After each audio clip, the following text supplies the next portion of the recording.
है आप सभी लोगों का आपके अपने YouTube channel Balram Ismail class में। दोस्तों आज मैं आप लोगों के लिए एनटीपीसी का जो एग्ज़ाम हुआ था 2025 में, उसके लिए मैं आज ग्रेजुएट लेवल के CBT 1 के बारे में क्वेश्चन डिस्कशन करने आए हैं, जीके जीएस के बारे में। तो फर्स्ट शिफ्ट है 5 जून, शिफ्ट फर्स्ट पेपर का हल है। बख्शी जगबंधु ने ब्रिटिश भूमि राजस्व नीति के विरोध में पाइका विद्रोह का नेतृत्व किस वर्ष किया हुआ था? 1817 में। तो किस वर्ष हुआ था? 1817 में हुआ था। बख्शी जगबंधु ने ब्रिटिश भूमि राजस्व नीति के विरोध में पाइका विद्रोह का नेतृत्व किस वर्ष हुआ था? 1817 में। कब हुआ था? 1817 में। तो फिर अगला क्वेश्चन की तरफ चलते हैं।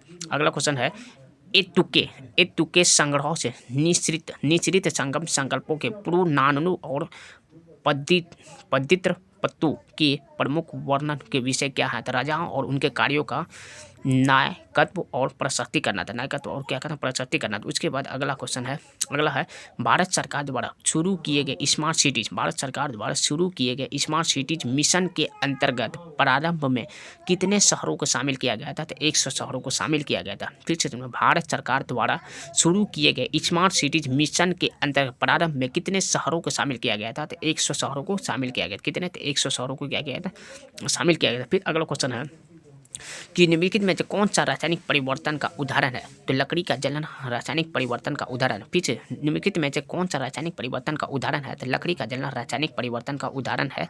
उसके बाद निम्नलिखित में से कौन कानून के माध्यम से अंतर जातीय और अंतर धार्मिक विवाह को बढ़ावा देने के लिए परिचित था? तो राजा राम मोहन राय था। निम्नलिखित में से कौन कानून के माध्यम से अंतर जातीय और अंतर धार्मिक विवाह को बढ़ावा देने के लिए परिचित था? तो राजा राम मोहन राय था। कौन था? तो राजा राम मोहन राय था। ये कानून को जातीय और अंतर विवाह से परिचित थे। उसके बाद अगला क्वेश्चन है कि सर्वोच्च न्यायालय अनुच्छेद 32 के अंतर्गत, सर्वोच्च न्यायालय अनुच्छेद 32 के अंतर्गत केवल एक विशिष्ट उद्देश्य के लिए रिट जारी कर सकता है। मौलिक अधिकारों की रक्षा के लिए करता है। सर्वोच्च न्यायालय अनुच्छेद 32 के अंतर्गत केवल विशिष्ट उद्देश्य के लिए रिट जारी कर सकता है, तो मौलिक अधिकारों की रक्षा के लिए करता है। किसके लिए? तो मौलिक अधिकारों की रक्षा के लिए करता है। सर्वोच्च न्यायालय अनुच्छेद के 32 के अंतर्गत केवल विशिष्ट उद्देश्यों के लिए रिट जारी कर सकता है, तो वो है मौलिक अधिकारों की रक्षा के लिए करता है। तो कौन सा? मौलिक अधिकारों की रक्षा के लिए करता है। फिर अगले क्वेश्चन की तरफ, निम्नलिखित में से किसने भारतीय और पश्चिमी दोनों शिक्षाओं को बढ़ावा देने के लिए, निम्नलिखित में किसमें भारतीय और पश्चिमी दोनों शिक्षाओं को बढ़ावा देने के लिए कलकत्ता में वेदांत कॉलेज की स्थापना की थी? कलकत्ता में वेदांत कॉलेज की स्थापना किया था, तो राजा राम मोहन राय था। निम्नलिखित में से किसने भारतीय और पश्चिमी दोनों शिक्षाओं को बढ़ावा देने के लिए, पश्चिमी और भारतीय दोनों शिक्षाओं को बढ़ावा देने के लिए कलकत्ता में वेदांत कॉलेज की स्थापना किया था? राजा राम मोहन राय जो था, कलकत्ता में वेदांत कॉलेज की स्थापना किया था। कलकत्ता में बढ़ावा देने के लिए कलकत्ता में वेदांत कॉलेज की स्थापना किया था। क्या था? तो राजा राम मोहन राय था। राजा राम मोहन राय था। उसके बाद पौधे की जड़ में कौन सा संरचनात्मक एवं कार्यात्मक निर्गम, पौधे की जड़ में कौन सा संरचनात्मक एवं कार्यात्मक निर्गम गैस विनिमय में बाधा उत्पन्न करेगा, लेकिन जल अपशोषण में महत्वपूर्ण प्रभाव नहीं डालेगा? जल अपशोषण में क्या करेगा? महत्वपूर्ण प्रभाव नहीं डालेगा। जल अपशोषण में क्या करेगा? महत्वपूर्ण प्रभाव नहीं डालेगा। तो वो है वायु अंगों पर विदरित। वो क्या है? तो वायु अंगों पर क्या है? तो विदरित है। वायु अंगों पर क्या है? तो विदरित है। क्या है? तो विदरित है। पीछे वायु अंगों पर क्या है? तो विदरित है। फिर अगले क्वेश्चन की तरफ चलते हैं। अगला है 24 अक्षांश, मतलब 24 डिग्री अक्षांश जो है किस भारतीय राज्य की राजधानी के सबसे निकट से गुजरता है? तो भोपाल। सबसे निकट से कहाँ से गुजरता है? तो भोपाल, जो मध्य प्रदेश है। तो 24 डिग्री अक्षांश किस भारतीय राज्य की राजधानी के सबसे निकट से गुजरता है? तो वो है भोपाल। 24 डिग्री अक्षांश किस भारतीय राज्य की राजधानी के सबसे निकट से गुजरता है? तो वो है भोपाल। सबसे निकट से कौन सा गुजरता है? तो भोपाल से गुजरता है। सबसे निकट भोपाल से गुजरता है। देख सकते हैं आपका गुजरात है, राजस्थान, मध्य प्रदेश, छत्तीसगढ़, झारखंड, पंजाब, त्रिपुरा और मिजोरम। उसके बाद है अगला क्वेश्चन, गुप्तोत्तर काल की, मतलब गुप्तोत्तर काल की राजनीति में भुक्ति शब्द का प्रयोग किसके लिए किया जाता था? प्रांतों के लिए किया जाता था। गुप्तोत्तर काल की राजनीति में भुक्ति शब्द का प्रयोग किसके लिए किया जाता था? प्रांतों के लिए किया जाता था। गुप्तोत्तर काल की राजनीति में भुक्ति शब्द का प्रयोग किसके लिए किया जाता था? तो प्रांतों के लिए किया जाता था। किसके लिए? तो प्रांतों के लिए किया जाता। गुप्तोत्तर काल में राजनीति में भुक्ति शब्द का प्रयोग किसके लिए किया जाता था? प्रांतों शब्द के लिए किया जाता था। ये याद कर लेना। उसके बाद अगला संघीय विवादों के संदर्भ में सुप्रीम कोर्ट के मूल क्षेत्राधिकार और उसके रीट क्षेत्राधिकार के बीच प्रमुख अंतर क्या है? तो संघीय विवाद क्षेत्राधिकार परामर्शी होता, जबकि रीट क्षेत्राधिकार बाध्यकारी होता। फिर से समझिए कि संघीय विवादों के संदर्भ में, संघीय विवाद जो चल रहा है उसके संदर्भ में सुप्रीम कोर्ट के मूल क्षेत्राधिकार और रीट क्षेत्राधिकार के बारे में बताया है।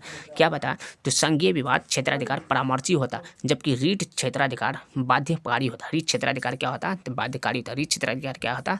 तो बाध्यकारी होता। फिर से समझिए कि संघीय विवाद के संदर्भ में सुप्रीम कोर्ट के मूल क्षेत्राधिकार और उसके रीट क्षेत्राधिकार के बीच क्या होता है? तो संघीय विवाद क्षेत्राधिकार परामर्शी होता है, जबकि रीट क्षेत्राधिकार क्या होता है? बाध्यकारी होता है। रीट क्षेत्राधिकार क्या होता है?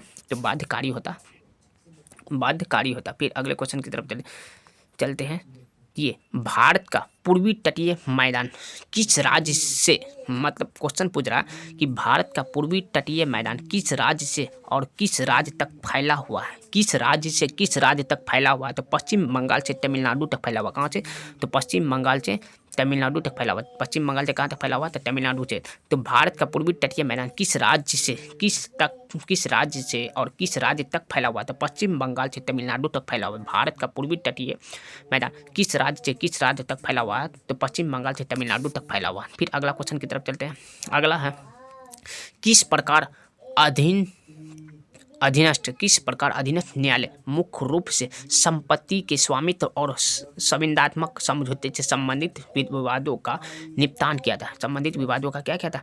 निपटान किया था। क्या किया था? निपटान किया था। अगर इस संपत्ति अगर पूछ लेते दीवानी न्यायालय होगा। संपत्ति अगर पूछ लेते क्या होगा? दीवानी न्यायालय होगा। फिर क्वेश्चन समझिए कि किस प्रकार अधीनस्थ न्यायालय का मुख्य रूप से संपत्ति के स्वामित्व और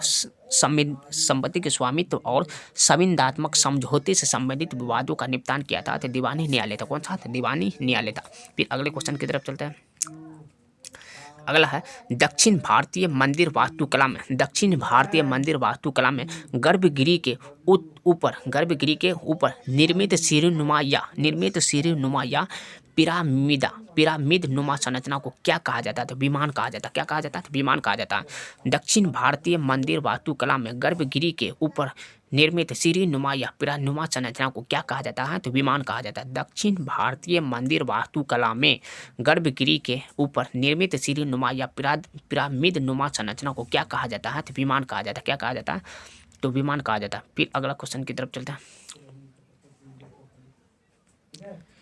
अगला है विमान कहा जाता है।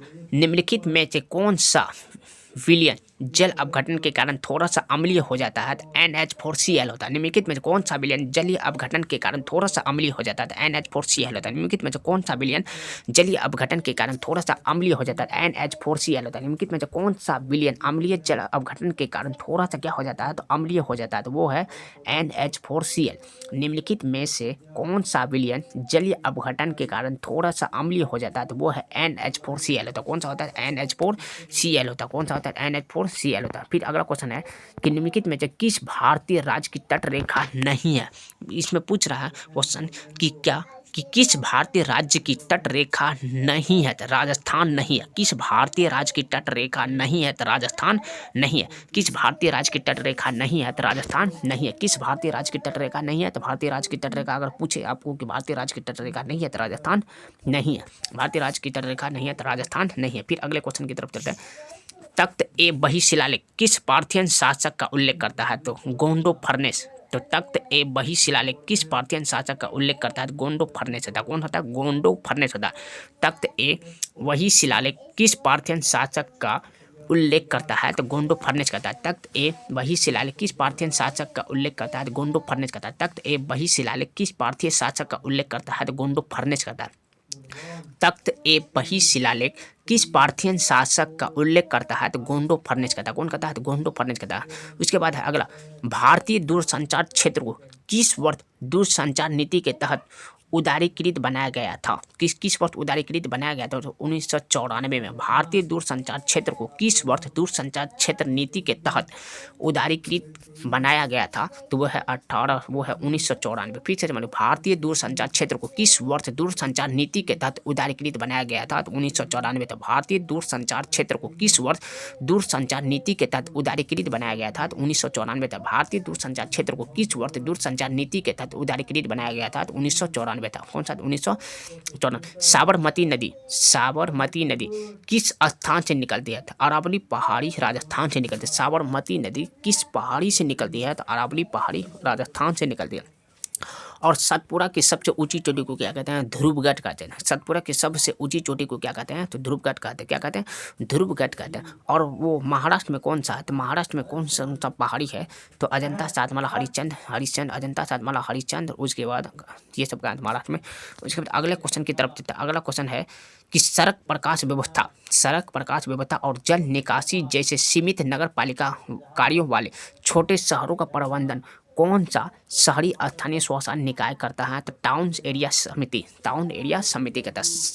अगला है सड़क प्रकाश व्यवस्था और जल निकासी जैसे सीमित नगर पालिका कार्यों वाले छोटे शहरों का प्रबंधन कौन सा शहरी स्थानीय स्वशासन का निकाय करता है? तो टाउन एरिया समिति कहता है। कौन सा? टाउन एरिया समिति कहता है। सड़क प्रकाशन व्यवस्था और जल निकासी जैसे सीमित नगर पालिका कार्य छोटे शहरों का प्रबंधन कौन सा शहरी स्थानीय स्वशासन निकाय करता है?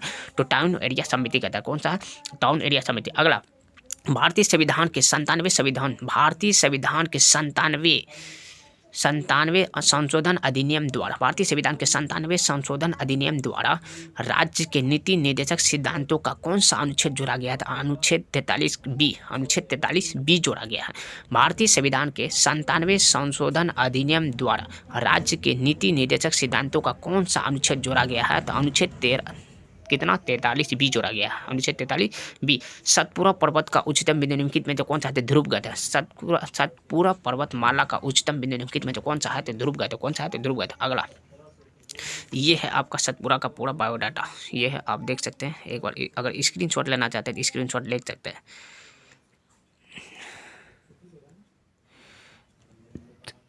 अगले क्वेश्चन की तरफ चलते हैं। अगला है विद्युत पारेषण लाइनों के लिए सामान्यतः किस धातु का उपयोग किया जाता है? तो तांबा और एल्युमिनियम का किया जाता है। विद्युत पारेषण लाइनों के लिए सामान्यतः किस धातु का उपयोग किया जाता है? तो तांबा और एल्युमिनियम का प्रयोग किया जाता है। विद्युत पारेषण लाइनों के लिए सामान्यतः किस धातु का उपयोग किया जाता है? तो तांबा और एल्युमिनियम का उपयोग किया जाता है। विद्युत पारेषण लाइनों के लिए सामान्यतः किस धातु का उपयोग करते हैं? तो तांबा और एल्युमिनियम का। विद्युत पारेषण लाइनों के लिए सामान्यतः किस धातु का उपयोग करते हैं? तो तांबा और एल्युमिनियम का करते हैं। अगला खेजड़ी वृक्ष मुख्य रूप से कहाँ पाया जाता है? तो थार राजस्थान में पाया जाता है। खेजड़ी वृक्ष मुख्य रूप से कहाँ पाया जाता है? तो थार राजस्थान में पाया जाता है। खेजड़ी वृक्ष मुख्य रूप से कहाँ पाया जाता है? तो थार राजस्थान में पाया जाता है। कहाँ पर? तो थार राजस्थान में पाया जाता है। खेजड़ी वृक्ष मुख्य रूप से कहाँ पाया जाता है? तो थार राजस्थान में पाया जाता है। कहाँ पर? थार राजस्थान। कृष्णा नदी के संदर्भ में निम्नलिखित कथनों पर विचार कीजिए। कृष्णा नदी का उद्गम महाराष्ट्र के सातारा जिले में स्थित महाबलेश्वरम के निकट होता है और उन्हें अतः बंगाल की खाड़ी में गिरती है। ये भी सही बात है। और तुंगभद्रा, भीमा और कोयना इस नदी की प्रमुख सहायक नदी है, जिसमें तुंगभद्रा इसकी सबसे बड़ी सहायक नदी है। उपयुक्त में से कौन सा कथन सत्य है? तो दोनों सही है। कितना है? तो दोनों सही है। उसके बाद सूची 1 जैन शताब्दी को सूची 1 और सूची ये दोनों आपको मिलाना है। कैवल्य जो है सर्वोच्च ज्ञान की प्राप्ति के लिए होता है और ये तीर्थकर जैन धर्म के 24वें महान तीर्थकर होते हैं। और संलेखना का मतलब होता है कि उपवास द्वारा शरीर का त्याग करना। और संवर का मतलब होता है कर्म के प्रभाव को रोकने की, कर्म के प्रभाव को क्या कहता है? रोकने। सिंधु घाटी सभ्यता के संदर्भ में कौन सा कथन सही नहीं है? तो सिंधु घाटी सभ्यता के लोग लोहे के उपयोग से भली भांति कार्य करते थे। नहीं, ये गलत है। सिंधु सभ्यता के लोग लोहे से भली भांति का उपयोग नहीं करते थे। अगला है उत्तर वैदिक काल के संबंध में तो कौन सा कथन सही नहीं है? तो इस काल में महिलाओं की स्थिति सुधार हुआ और इसे सभा में भाग लेने का अधिकार मिला।